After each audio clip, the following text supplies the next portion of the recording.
Hello folks, how you doing? Forgive the wobble on the table. I usually have a tripod, but unfortunately I don't have one today. But what we're going to do today is something a little bit exciting, because I've got here is a glass. It's the old moot glass, quite a nice side of that, so if you want to give that a go, give it a go. You'll have to forgive the banging in the background as well, and the little noises, because I'm in the kitchen, dishwasher's on, and next door they're having building works done, so it's going to be a bit noisy, but I think we'll be okay.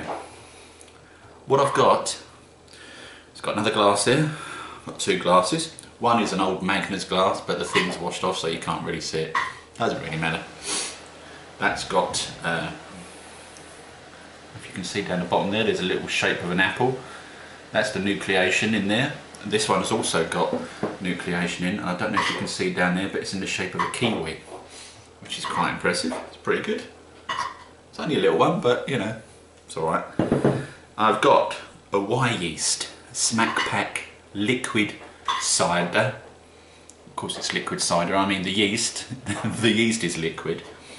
Okay, that looks fairly nice and clear. There's some condensation there, but that's alright. On the outside it's nice and clear. In this one, obviously you can't see the colour of it until I pour, but this is the WLP775. Now you folks have seen me do reviews on the 775, but what you haven't seen me do is a comparison between the Wyeast Smack Pack and the WLP775. So this is what we're going to do. We're going to give it a go. We're going to give it an open.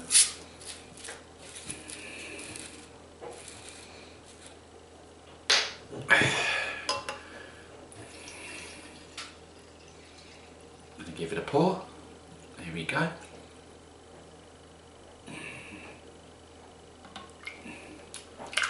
Always leave the dregs, folks, at the bottom of the bottle if you can.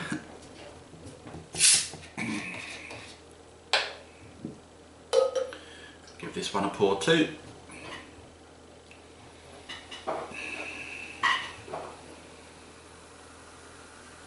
There we go. Then leave the dregs at the bottom. Now, if you leave your bottles in the fridge for a while, what you'll find is the dregs will stick to the bottom of the bottle, and you won't have to worry too much when you pour. It's the same with beers, you know, the sediment will stick to the bottom of the bottle if they've been in the fridge long enough, or in cold storage. Now, I've just popped out to the fridge because I was aware that last night the temperatures dropped to around about 0 here in southeast. And I was a little bit worried about my bottles, but all my bottles are in cardboard cases, and that provides a little bit of protection against the cold, but obviously not a lot. However, when I went out there this morning, they all seemed fine, which is good news. At some point I think I'm going to have to bring them into the house. But at the moment, all the beers out there are really nice and cold, and they taste fantastic. There's a cerveza that I tasted, which I've got somewhere, and I don't know what I've done with it. I haven't yet finished it. Maybe it's outside in the conservatory. I tasted a cerveza that I made in July, and it's fantastic. It's really clear and crisp and beautiful. So what I think I'm going to have to do with the cerveza I made a few weeks ago, that I lagered for about 6 or 7 weeks, that's going to have to be left again for at least 4 or 5 months. So next time, when, you know, sort of spring, summer comes round, we'll get a decent drink, and it'll be a nice sort of fresh and light drink. But yeah, the cerveza, I recommend that. It's very pleasant. So what we got here then? We've got, on this side, we've got a Wyeast cider. There's a slight colour in there. It's got a slight hint of strawberry in there, because I used some strawberries with that one. However, I didn't throw a load of strawberries in, and it's all about the crispness and the flavour, whether we can taste any hint of alcohol in there, whether we have that turbo cider hit when we drink our ciders. Now, we already know we don't get that turbo cider hit when we drink the 775, but that's fine. This particular bottle of 775 is well carbonated. There's a slight little head on the top there, maybe this one should have been poured into a non-nucleated glass, but it doesn't matter, it's fine, we can live with that. Let's start with the Wyeast Smack Pack yeast. Let's give it a go.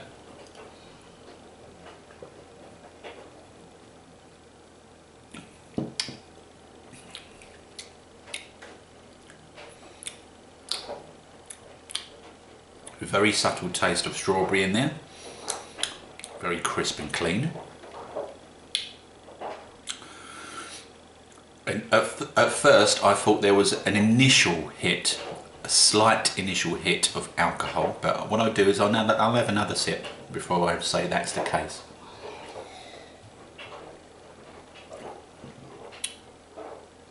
No, I think that's more to do with the fruit rather than the fact that there's an alcohol hit there.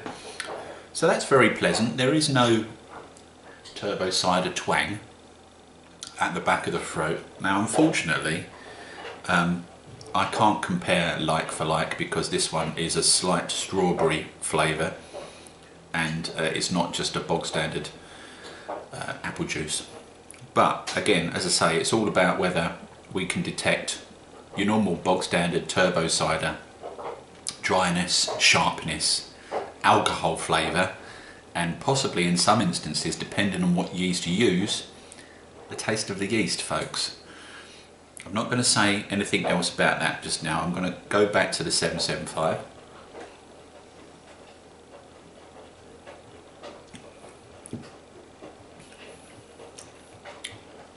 Very smooth.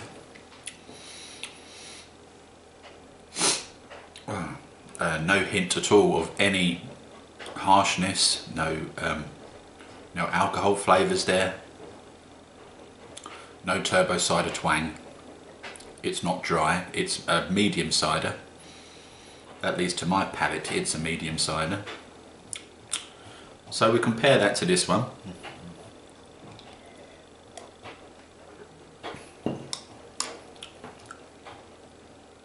I would say they're very close in all of those areas, okay? So we're talking about the sharpness, that sort of thing. We're talking about whether there's any sort of initial alcohol hits in there. None in there, none in there. So both of them get a point for that. We're talking about how well the cider has kept the flavour. I would say the 775 is very, very smooth and the apples smack you in the face as soon as you try them. It's got more of a rounded profile to it. The Wyeast Smack Pack is not as smooth as the 775, but having said that, it's perfectly nice. There's nothing wrong with it at all. If I didn't have any 775 lying around, I'd go for the Wyeast Smack Pack yeast. Very pleasant indeed. However, this one is a sort of a strawberry flavour cider, and so of course I can't compare apple for apple. It's all about how smooth it is. Slightly less smooth on that one. It's going to be slightly different again because there is some fruit in there. However, you know, I speak as a find. The other thing that we're looking at, so we've done the sharpness, we've done, you know, the turbo cider twang, we've done the smoothness. The other thing we need to think about is whether we can taste any sort of remnants of yeast in there, whether there's any sort of sulphur from the yeast that's been left over. And in both instances, you know, there isn't any hint at all of any sort of off yeast kind of flavours. They're both very pleasant ciders indeed. I would be hard pushed to find fault with either of them, if I'm brutally honest. But what I will say is that the 775 is a lot smoother and more applier than the Wyeast Smack Pack yeast. Now the Wyeast Smack Pack yeast is not just a cider yeast, okay? If you look at the packet that it comes in, it's also it also says on the packet that it can be used for meads and things like that. It doesn't say that on the cider yeast packet, it just says cider. And the reason it says that is because it's got apple profile in the yeast already. There's quite a little bit of a secret behind exactly how this particular yeast is produced. But you have to believe me when I say it does have its own unique apple profile, and it produces a beautiful medium cider. Having said that, nothing wrong with that one either, you know. So the 775 gets the thumbs up from me, just a little bit over and above the Wyeast Smack Pack. Okay, now the reason for that, as I said, is because the 775 has its own unique apple profile, whereas the Wyeast Smack Pack yeast is not just primarily grown for ciders, it can also be used for meads and other things. I mean, so can this. You could use this in a mead. However, it's specifically grown really just for the use in ciders, and that's the difference between the two. This has got more of an apple profile than the Wyeast. However, I would not choose to use a dry yeast above both of these. Okay, you know how I feel about dry cider yeast, folks. I don't like them, especially, you know, the cheap and nasty ones. For those that are just starting out making turbo ciders, don't use Young's cider yeast. Don't use any bog standard sort of crappy wine yeast either. Don't use our yeast, despite what people tell you. I found them to leave a sort of a rather nasty sort of aftertaste residue behind that does infect the flavour. Does affect, not infect, it does affect the flavour of the apple juice. You don't want to do that. You want to bring some flavour out of the apple juice. You don't want to take any flavour away. And the only way you can really improve on that is to get yourself some cider yeast that is of a liquid format. And we only have the 775 and the Wyeast Smack Pack yeast to choose from at the moment. I think that's a shame. I think you know, other companies out there should be producing cider yeast for the purpose of us home brewers, because there are more home brewers now than they were, you know, 2, 3, 4 years ago, even a year ago. More people are now brewing ciders at home, turbo ciders, than ever before. And it's fantastic, isn't it? You really can make a fantastic drink, folks. Don't let anyone tell you otherwise. You really can. But it's all about the yeast when it comes to cider. If you're going to use a dry yeast and you don't want to spend out the money to buy one of these liquid yeasts, they are expensive. They're about £6, and then you have to pay for postage and packaging on top of that, which is anything up to £4, depending on who you're buying it from.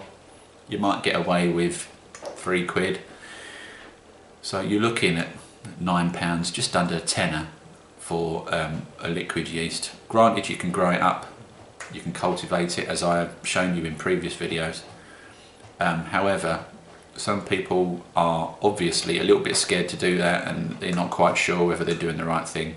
And I can understand that, because when you start out doing your brews and things, you're a little bit nervous, you know, you don't want to do anything wrong. But it's so easy to cultivate yeast nowadays, it's a piece of piss. As long as you keep everything sterile, sanitised, sterilised, you won't have any problems really. It's quite simple.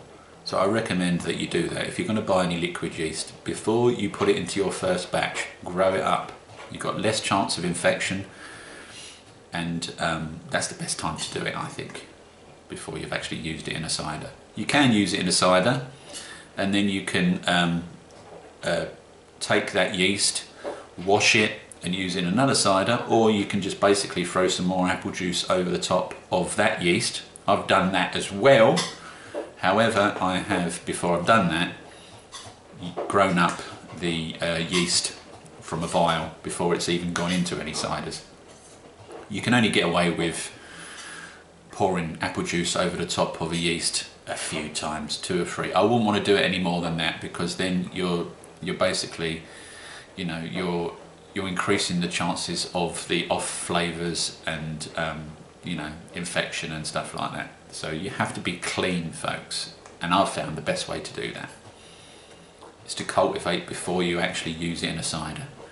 Now what you do is you cultivate with a few small samples, and you've got a bigger sample, and with that bigger sample you use that to produce another batch of yeast all over again once you've run out of your smaller vials. If you watch my video you'll see what I mean. But as for these two, they're both perfectly pleasant, folks. They really are very nice cider yeasts. They produce a really nice clean cider. I can't really fault either of them. However, the 775 gets a slight lead ahead of the Smack Pack, the Wyeast Smack Pack, purely because of those apple properties that it throws into the cider. Okay, hopefully that will make sense to you. I'm going to go away and drink these.